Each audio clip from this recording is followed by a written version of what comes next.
ایک اچھا انسان معاشرے کو بنا کر دینا یہ مشکل ہے. بچے کو پیدا کرنا بہت آسان ہے، لیکن اس کو ایک اچھا انسان بنانا بہت مشکل ہے. تو ماں جو ہوتی ہے ایک اچھا انسان بناتی ہے. وہ اچھا انسان اگر بن جائے، آج معاشرے کو اچھے انسان کی ضرورت ہے. آج انسانوں میں انسانیت کی کمی ہے نا، جس کی وجہ سے زمین ظلم سے بھر گئی ہے. انسان انسان نہیں رہا، انسان کے اندر ایک درندہ پیدا ہو گیا. انسان نما درندے ہیں یہ لوگ جو انسانوں کو نوچ رہے ہیں. لہذا اب اگر یہ انسان درندہ بنا ہے تو اس میں بنیادی جو نقص ہے نا، فالٹ ہے، وہ کہاں ہے کہ اس کو ماں اچھی نہیں ملی. حضرت عمر رضی اللہ تعالیٰ کے زمانے میں ایک شخص آیا اور اس نے آ کر اپنے بیٹے کی شکایت کی کہ میرا بیٹا ایسا ہے، بد اخلاق ہے، بدتمیز ہے، میرے ساتھ یہ ظلم کرتا، یہ کرتا، وہ کرتا. حضرت عمر رضی اللہ تعالیٰ بڑے جلالی آدمی، انہوں نے پھر بلایا اس کو اور وہ آیا اور اس سے پوچھا گیا بتا بھائی کیا مسئلہ ہے. تو اس نے آ کر کہا دیکھو جی اس میں میرا قصور نہیں، اس میں نا اگر میں بد اخلاق ہوں، بدتمیز ہوں، اس میں میرے باپ کا قصور ہے. معاملہ الٹ ہو گیا.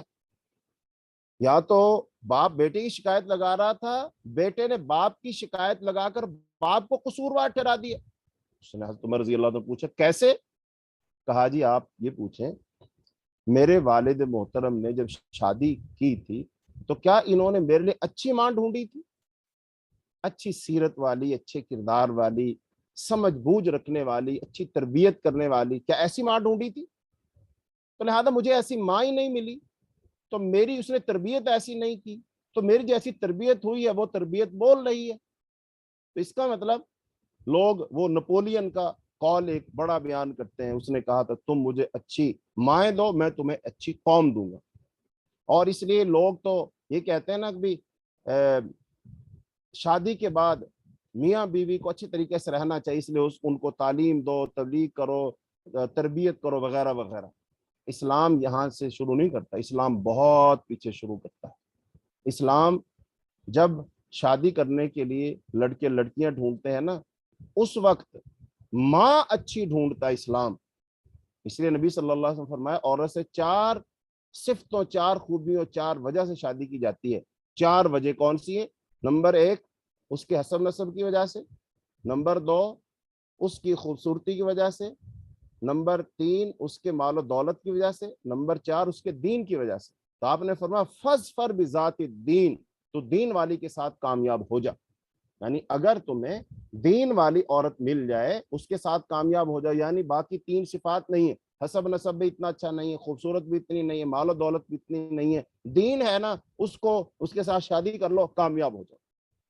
اس کا مطلب دین کو ترجیح دی ہے نا. جس کے پاس دین ہوگا ظاہری بات ہے وہ خاوند کے حقوق کو بھی سمجھے گی، اپنے حقوق بھی سمجھے گی، اپنے ساس سسر کے حقوق بھی سمجھے گی، اپنی اولاد کی تربیت بھی اچھی کرے گی. لہذا عورت کی بہت بڑی ذمہ داری تھی معاشرے کو اچھا فرد دینا. لہذا عورت کو آزادی کے نام پر گھر سے نکال لیا گیا، اور پھر عورت آج اس کا جو حال ہے نا، اس کو تو سٹیکر بنا دیا گیا نا، اس کو تو زینت بنا دیا گیا. لہذا جو مرد ہے اس کو قوام بنایا گیا ہے. تو نبی صلی اللہ علیہ وسلم نے اس بارہ میں عورت کو جو نصیحتیں فرمائی ہیں وہ چند ایک احادیث سن لیجئے. فرمایا نبی صلی اللہ علیہ وسلم نے اذا صلت المرأة خمسہا، جب عورت 5 نمازیں پڑھے، رمضان کے روزے رکھے، اپنے نفس کی حفاظت کرے اور اپنے شوہر کی اطاعت کرے، تو اس سے کہا جائے گا جنت کے جس دروازے سے چاہو داخل ہو جاؤ. تو اس میں خامد کی اطاعت کا ذکر آ گیا. ایک اور حدیث میں نبی صلی اللہ علیہ وسلم فرمایا لو کنت آمرا، اگر میں کسی کو یہ حکم دیتا کہ وہ کسی دوسرے کو سجدہ کرے تو میں بیوی کو حکم دیتا کہ اپنے شوہر کو سجدہ کرے، کیونکہ شوہر کا بیوی پر بہت بڑا حق ہے. تو اب یہاں سے دیکھیے اس حدیث میں کتنا حق نبی صلی اللہ علیہ وسلم نے بیان کیا. اس کا مطلب یہ ہے کہ اب اگر کسی نے نعوذ باللہ اگر کوئی اعتراض کیا نا میاں بیوی کے حقوق کی تقسیم پر، تو یا تو براہ راست وہ اللہ پر اعتراض کرے گا یا پھر رسول اللہ صلی اللہ علیہ وسلم کی ذات پر اعتراض کرے گا. ایک حدیث میں نبی صلی اللہ علیہ وسلم نے شاہ فرمایا اذا دعا الرجل امرأته الى فراشه، جب کوئی شخص اپنی بیوی کو اپنے بستر کی طرف بلائے اور وہ آنے سے انکار کر دے تو صبح تک فرشتے اس پر لعنت کرتے رہتے ہیں. اور صحیح مسلم کے الفاظ یہ، جب عورت اپنے شوہر کے بستر کو چھوڑتے ہوئے رات بسر کرے تو صبح تک اس پر فرشتے لعنت کرتے ہیں. اور ایک اور حدیث میں نبی صلی اللہ علیہ وسلم نے بیویوں کا کیا حق ہے یہ خامدوں کو نصیحت کرتے ہوئے فرمایا ہے کہ جب کھاؤ تو اسے بھی کھلاؤ، پہنو یا حاصل کرو تو اسے بھی پہناؤ، چہرے پر نہ مارو، گالی نہ دو، اور ترک نہ کرو مگر گھر ہی۔ ایک اور حدیث میں نبی صلی اللہ علیہ وسلم نے خطبہ حجۃ الوداع، جہاں آپ صلی اللہ علیہ وسلم نے مختصر وقت میں دین کا خلاصہ بیان کیا، تو وہاں آپ صلی اللہ علیہ وسلم نے قرآن و حدیث کے ہزاروں لاکھوں احکام میں سے جن چند احکام کو اس موقع پر ضروری خیال کیا اور اپنی امت کو آپ نے نصیحت کے طور پر کہا، ان میں سے آپ صلی اللہ علیہ وسلم عورتوں کو نہیں بھولے۔ آپ نے ارشاد فرمایا فاتقوا اللہ فی النساء فانکم اخذتموہن بامان اللہ، عورتوں کے بارے میں اللہ سے ڈرو کیونکہ وہ تمہارے پاس قیدیوں کی طرح ہیں، تمہاری حکومت میں ہے، تمہارا ان پر یہ حق ہے کہ تمہارے بستروں پر کسی ایسے شخص کو نہ بیٹھنے دیں جسے تم ناپسند کرتے ہو، اور اگر وہ ایسا کریں تو انہیں زد و کوب تو کرو مگر بہت سخت نہیں، اور ان کا تم پر یہ حق ہے کہ تم انہیں دستور کے مطابق کھانا اور کپڑا دو۔ حضرت عبداللہ ابن عباس اور دیگر ائمہ مفسرین نے فرمایا ہے کہ وَضْرِبُوهُنَّ کے معنی ہے ضرباً غیر مبرح، یعنی ایسی مار مارو ان کو کہ جو شدید نہ ہو، یعنی جس میں ان کے جسم پر کوئی نشان وغیرہ نہ پڑے، اس طرح ہلکی پھلکی مار سکتے ہو۔ آگے فرمایا اگر میاں بیوی میں کوئی جھگڑا ہو جائے تو اس کو حل کرنے کا طریقہ کیا ہے؟ حل کرنے کا طریقہ یہ ہے، خامد سے کہا گیا پہلے تو اس کو نصیحت کرو ایک بار، نمبر 2 کہا گیا نصیحت فائدہ نہ دے تو پھر ان کے بستر الگ کر دو 2 بار، اور اگر دونوں کاموں سے فائدہ نہ ہو تو پھر ان کو ہلکی پھلکی سی مار لگاؤ، جیسا کہ اس میں کوئی زخم نہ ہو، ہڈی پسلی نہ ٹوٹے، ایسی مار لگاؤ۔ 3 کام۔ اور اگر یہ سب کچھ کرنے کے باوجود بھی نہ ہو تو پھر کیا کرو؟ پھر اپنے اور ان کے درمیان ایک ایک حکم بناؤ، ایک لڑکے والوں کی طرف سے شخص ہوگا، ایک لڑکی والوں کی طرف سے، اور پھر وہ ان کے معاملات کو ٹھنڈے دل کے ساتھ غور کریں گے ان پر کہ بھئی اصل وجہ کیا ہے، لڑائی کیوں ہوتی ہے، غلطی کس کی طرف سے ہے، تو وہ پھر ان تمام مسائل پر غور و فکر کریں گے۔ غور و فکر کر لینے کے بعد پھر وہ اپنا فیصلہ سنائیں گے کہ ہاں بھئی بتاؤ یہ دونوں میاں بیوی رہ سکتے ہیں یا نہیں رہ سکتے۔ پھر ان کا جو فیصلہ ہوگا نا وہ حتمی فیصلہ ہوگا، اس کو مانا جائے گا۔ تو اب یہ ہے کہ اسلام نے آخری حد تک کوشش کی ہے کہ عورت یہ جو گھر جو ہے نا آباد رہے اور یہ دونوں میاں بیوی رہیں، تو آخری حد تک یہ اسلام نے کوشش کی ہے۔ لیکن ہمارے ہاں جو کہا جاتا ہے طلاق طلاق طلاق، اور جناب 10 سیکنڈ کے اندر معاملہ ختم ہو گیا، تو یہ بات درست نہیں ہے۔ اسلام تو اس معاملے کو آگے تک لے کر جا رہا ہے، چونکہ یہ جو طلاق ہے نا یہ شیطان کو سارے کاموں میں سے پسندیدہ کام ایک ہی ہے۔ حدیث میں آتا ہے نبی صلی اللہ علیہ وسلم نے شاہ فرمایا کہ صبح کے وقت شیطان پانی پر اپنا عرش لگاتا ہے اور پھر اپنے کارندوں کو بھیجتا ہے، اور وہ پھر آتے ہیں آبادیوں میں پھیل جاتے ہیں اور لوگوں سے گناہ کرواتے ہیں، کوئی کچھ کروا رہا کوئی کچھ کروا رہا، اور شام کے وقت شیطان پھر ان کو اپنے پاس اکٹھا کرتا ہے اور ان سے پھر پوچھتا بتا ابھی تو نے کیا کیا، تو نے کیا کیا، تو ہر شیطان اپنی کارگزاری وہاں پر سنا رہا ہوتا ہے، تو وہ کہہ رہا ہوتا ہے کہ یعنی کسی سے خوش نہیں ہوتا، تم نے بھی کچھ نہیں کیا، تم نے بھی کچھ نہیں، ایک کہتا ہے شیطان جی میں بتاؤں میں نے ایک کام کیا، کہا جاتا بتاؤ کیا کام کیا، وہ کہتا ہے کہ میں نے نا ایک میاں بیوی میں جھگڑا کروایا اور جھگڑا کروا کر میں نے ان کی طلاق کروا دیا، آج ان کی طلاق ہو چکی ہے۔ شیطان کھڑا ہوتا ہے، اس کو بلاتا ہے، اس کو گلے لگا کر تھپکی دیتا ہے، شاباش تو نے اچھا کام کیا ہے۔ اس لیے شیطان کو یہ کام بہت پسند ہے، اور اللہ تعالیٰ کو یہ لفظ طلاق سب سے حلال چیزوں میں سے سب سے ناپسندیدہ چیز اللہ تعالیٰ کو طلاق، تو اس لیے اللہ پاک نے یہ جو نصیحت فرمائی ہے یہ تو عورت اور مرد کے معاملات کو آخری حد تک لے کر گئے ہیں تاکہ کہیں نہ کہیں کوئی صلح کی صورت نکل آئے۔ اسی لیے جب عورت ایک طلاق ہو جاتی ہے، ایک طلاق ہو جانے کے بعد اب عدت گزارنی ہے نا 3 ہے، تو فرمایا وہ عدت خاتون کہاں گزارے گی؟ مرد کے گھر میں گزارے گی، الا کہ اس کو اپنی جان کا کوئی خطرہ نہ ہو تو وہ اس کے گھر میں رہے گی، اور گھر میں عدت گزارنے کا مطلب یہ ہے کہ وہ گھر میں رہتے ہوئے اب اچھے طریقے سے بنے گی، سنورے گی، اچھے کپڑے پہنے گی، زیب و زینت اختیار کرے گی کہ اس کا خامد اس کو دیکھے اور دیکھ کر کے اس کا دل اس پر پھر دوبارہ سے آ جائے اور وہ پھر جھگڑے کو ختم کر کے دوبارہ سے پھر میاں بیوی بن جائے۔ اس کا مطلب اسلام تو یہ چاہتا ہے، لیکن ہمارے جو لوگ یہ کہتے ہیں طلاق طلاق طلاق، 3 دفعہ طلاق کہی آدھے منٹ میں کام ختم ہو گیا، لہذا 3 دفعہ طلاق کہنے سے صرف 1 دفعہ طلاق ہوتی ہے، 3 دفعہ طلاق نہیں ہوتی ہے۔ آگے اللہ تعالیٰ نے آیت نمبر 43 میں ایک مسئلہ بیان کیا ہے، وہ کیا ہے کہ اگر نماز کا وقت ہو جائے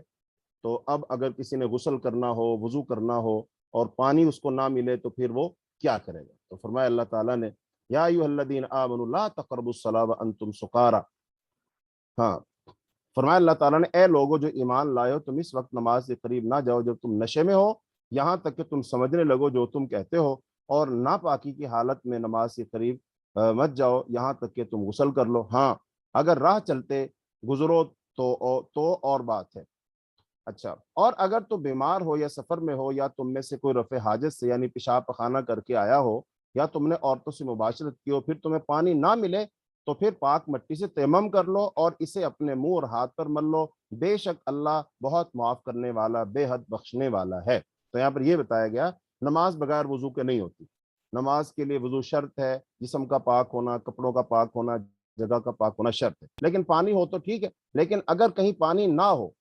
پھر آدمی نے پیشاب پخانہ کیا ہو یا اس نے بیوی سے ہم بستری کی ہو، اب کیا کرے گا؟ پھر مٹی ہے نا، مٹی کے ساتھ وہ کیا کر لے گا؟ اپنے آپ کو پاک کر لے گا، اور خاص طور پر تیمم کر لے گا۔ تیمم کا طریقہ کیا ہے؟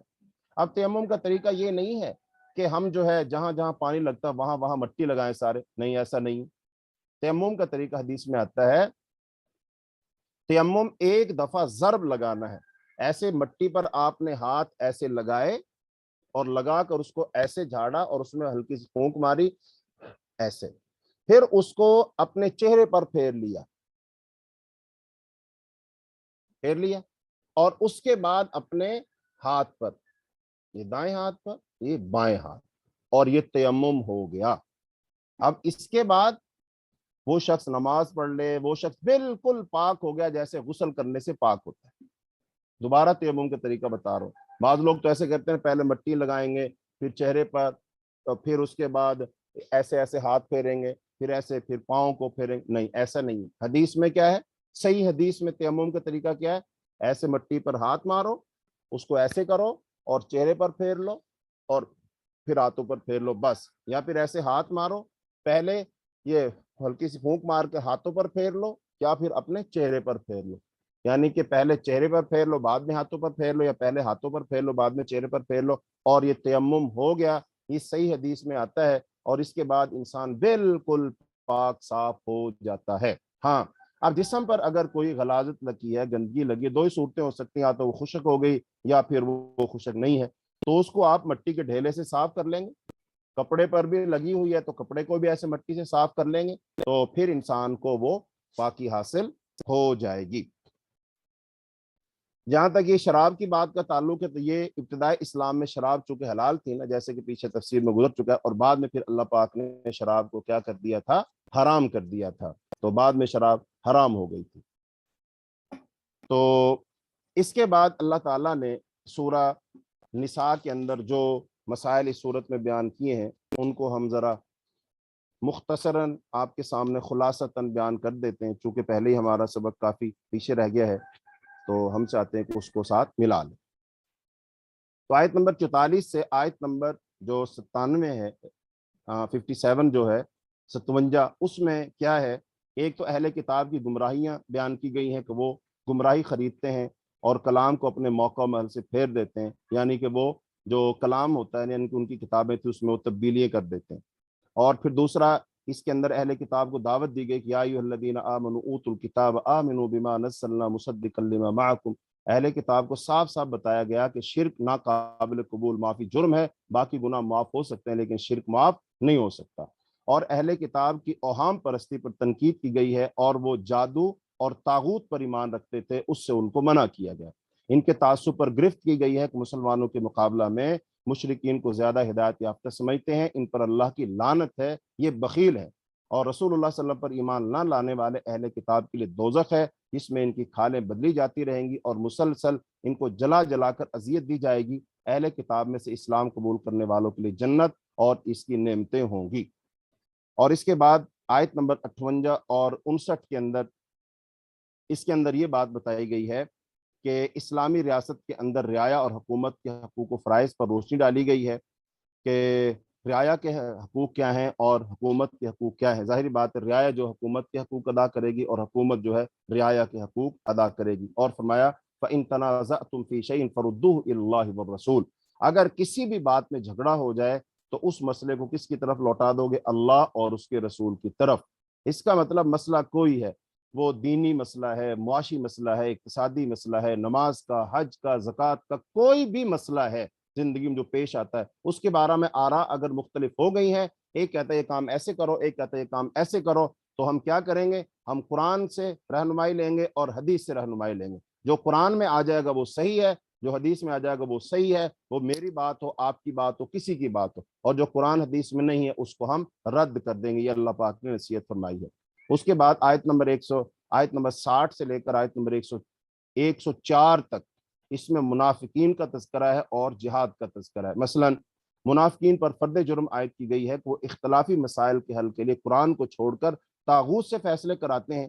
اور یہ اللہ تعالیٰ کے احکام میں شرک ہے، اللہ تعالیٰ کے احکام میں یہ شرک ہے۔ تو قرآن و سنت سے گریز کا یہ رویہ اختیار کرتے ہیں اور یہ جھوٹی قسمیں کھاتے ہیں، یعنی کہ وہ کہتے ہیں کہ ہم جی وہاں سے فیصلہ کروائیں گے، وہاں سے فیصلہ۔ ارے بھائی جب قرآن موجود ہے، حدیث موجود ہے، پھر تم دائیں بائیں کیوں بھاگتے ہو؟ وہاں سے فیصلے کیوں کروائیں گے؟ کیا قرآن پر اعتبار نہیں ہے؟ کیا رسول اللہ صلی اللہ علیہ وسلم پر اعتبار نہیں ہے؟ آج ہمارے ہاں بھی ایسا ہی ہے۔ اللہ تعالیٰ ہمیں معاف فرمائے کہ ہم نے اپنی عدالتوں میں غیروں کے قانون نافذ کیے ہوئے ہیں اور اس کے مطابق ہماری عدالتیں فیصلے کر رہی ہیں، جبکہ قرآن اور حدیث کے ہوتے ہوئے کسی اور چیز کی طرف ایک مسلمان کو رجوع نہیں کرنا چاہیے۔ پھر منافقین پر یہ واضح کیا گیا کہ ہر رسول کو مطاع بنا کر بھیجا گیا، یعنی اس کی اطاعت کی جائے گی، اور رسول اللہ صلی اللہ علیہ وسلم کی اطاعت ان پر واجب ہے۔ آپ نے فرمایا اللہ تعالیٰ فرمایا وما ارسلنا من رسول الا لیطاع باذن اللہ، کہ اللہ تعالیٰ جتنے رسول بھیجے ہیں اس لیے بھیجے تاکہ ان کے اللہ کے حکم سے اطاعت کی جائے۔ منافقین کو صاف صاف بتایا گیا کہ ان کا ایمان اس وقت تک معتبر نہیں ہوگا جب تک وہ دل کی گہرائیوں سے رسول اللہ صلی اللہ علیہ وسلم کے فیصلوں کو نہ مان لیں۔ فرمایا لا یؤمنون حتی یحکموک فیما شجر بینہم، کہ جب تک، فرمایا اللہ تعالیٰ فلا وربک لا یؤمنون، تیرے رب کی قسم ہے کوئی شخص اس وقت تک مومن نہیں ہو سکتا جب تک وہ اپنے جھگڑوں میں آپ کو فیصل نہ مان لے، یعنی جو اللہ کے رسول فیصلہ کر دے اس کو تسلیم کرنا پڑے گا، یہ ایمان کا تقاضا ہے۔ اور اگر کوئی مسلمان بھی ہو اور اللہ کے رسول کے حکموں پر عمل نہ کرے، آپ کے فیصلوں کو نہ مانے، تو اس کا مطلب اس کو پھر اپنے ایمان کی فکر کرنی چاہیے نا۔ اب دیکھیں نا، فیصلے تو سارے ہی ہیں۔ مثال کے طور پر ہم نے شادی کیسے کرنی ہے، فیصلہ ہو چکا ہے ایسے کرنی ہے۔ مثال کے طور پر کوئی فوتگی ہو جاتی ہے، ہم نے غم کیسے منانا ہے، فیصلہ ہو چکا، اللہ کے رسول نے ہمیں منا کر دکھا دیا ہے۔ تہذیب ثقافت کون سی اپنانی ہے، اللہ کے رسول نے بتا دیا ہے۔ ہم نے معاشرت اور معیشت کیسے چلانی ہے، اللہ کے رسول نے فیصلہ کر دیا ہے۔ تو اس کا مطلب یہ سارے فیصلے شریعت کے ہوئے پڑے، لہذا ہمیں ان کو اپنانا ہے، وگرنہ ہمارا رویہ منافقین جیسا ہو جائے گا، اور منافق جو اللہ کو سب سے ناپسند ہوتا ہے، اسی لیے اللہ نے فرمایا منافق جو ہیں فی الدرک الاسفل من النار، جہنم کے اس گہرائی میں ہوں گے جہاں سب سے زیادہ عذاب ہوگا، وہاں وہ منافق ہوگا۔ منافق اللہ تعالیٰ کو بہت ہی ناپسند ہے۔ اور ایسے منافقین کے گفتار کی جو ہوتے ہیں صرف اور صرف یہ گفتار کے غازی ہوتے ہیں، کردار نہیں، صرف باتیں بہت بڑی بڑی کرتے ہیں، عمل میں زیرو ہوتے ہیں۔ جیسا کہ فرمایا یہ جو کہتے تھے اللہ تعالیٰ نے ہم پر جہاد فرض کیوں نہیں کیا، ہم تو جہاد کرتے، یہ کرتے وہ کرتے، لیکن جب فرض کر دیا گیا پھر راہ فرار اختیار کرتے ہیں۔ تو منافقین ہمیشہ موت سے ڈرتے رہتے ہیں، اور سمجھایا گیا منافقین کو کہ رسول اللہ صلی اللہ علیہ وسلم کی اطاعت دراصل اللہ تعالیٰ کی اطاعت ہے۔ من یطیع الرسول فقد اطاع اللہ، جس نے رسول کی اطاعت کی اس نے اللہ کی اطاعت کی۔ اس کا مطلب جو رسول کی اطاعت نہیں کرتا در حقیقت وہ اللہ کی اطاعت بھی نہیں کرتا۔ منافقین کو اہم معلومات امیر اور اہل علم تک پہنچانے کا حکم دیا گیا، اور ایسے منافقین کے طریقہ سلام پر تنقید کی گئی، اور ایسے ہی منافقین کی جو قسمیں ہیں ان کو بیان کیا گیا کہ وہ ذرا ذرا سی بات پہ قسمیں اٹھا کر وہ بات کرتے ہیں۔ پھر جہاد کی فضیلت کو بیان کرتے ہوئے کہا گیا کہ اللہ پاک نے بیٹھنے والوں پر مجاہدین کو درجہ اور فضیلت عطا فرمایا ہے۔ تو پھر نماز میں جو ان کی سستی ہوتی ہے اس کا تذکرہ کیا گیا۔ تو ایسی آیت نمبر 105 سے 115 میں اللہ تعالیٰ نے نزول قرآن اور اس کی حکمتوں کا بیان کیا ہے کہ نزول قرآن کا مقصد یہ بتایا گیا بما اراک اللہ، یعنی حدیث رسول کی روشنی میں لوگوں کے درمیان حق کے ساتھ فیصلہ کرنا۔ راتوں کو چھپ چھپ کر مشورے کرنے والے منافقین پر گرفت کی گئی، اور رسول اللہ صلی اللہ علیہ وسلم کو نفس کی خیانت کرنے والوں کی حمایت سے روک دیا گیا۔ خود گناہ کر کے دوسروں پر الزام تھوپنے والوں کو بڑا گناہ گار ٹھہرایا گیا۔ اور گناہ ہو جانے کے بعد معافی مانگنے والوں کو بشارت دی گئی، اللہ غفور الرحیم ہے۔ اور جو منافقین اپنی خفیہ مجلسوں میں نجوہ سرگوشیاں کیا کرتے تھے، ان پر سخت گرفت کی گئی، اور منافقین کو مخلص صحابہ کرام کا راستہ اختیار کرنے کی ہدایت کی گئی، ورنہ یہ منافقین دوزخ میں داخل کیے جائیں گے۔ پھر آیت نمبر 116 سے آیت نمبر 134 میں یہ بتایا گیا کہ بنو اسماعیل اور بنی اسرائیل ان سے مجادلہ ہے، جھگڑا ہے، یعنی بنو اسماعیل مکے والے اور بنو اسرائیل جو حضرت اسحاق علیہ السلام کی اولاد سے ہیں۔ تو اولاد ابراہیم کی دونوں شاخوں کو اسلام کی دعوت دی گئی، توحید کی اہمیت بیان کرتے ہوئے بتایا گیا شرک کے علاوہ ہر گناہ معاف کیا جا سکتا ہے۔ بنی اسماعیل فرشتوں کو، یعنی کہ مشرکین مکہ جو تھے نا، یہ اسماعیل علیہ السلام کی اولاد میں سے تھے، تو یہ فرشتوں کو اللہ کی بیٹیاں کہا کرتے تھے۔ انہیں ابلیس کے دام میں گرفتار نہ ہونے کی ہدایت کی گئی۔ ابلیس بدعات کا حکم دیتا ہے، جن کے مرتکب قریش اور بنی اسماعیل یہ سارے ہوئے پڑے تھے۔ پھر بنی اسرائیل اور بنی اسماعیل دونوں کے لیے اہم اصول بتائے گئے اور انہیں دین ابراہیم کی پیروی کا حکم دیا گیا۔ جنت میں داخلہ نہ تو بنی اسرائیل کے اہل کتاب کی خوش فہمی پر موقوف ہے اور نہ بنی اسماعیل، تو یہ تو لیسا بامانیکم ولا امانی اہل کتاب، یعنی کہ نہ تو مشرکین مکہ کہتے تھے کہ ہم بڑے پسندیدہ لوگ ہیں، کعبۃ اللہ کی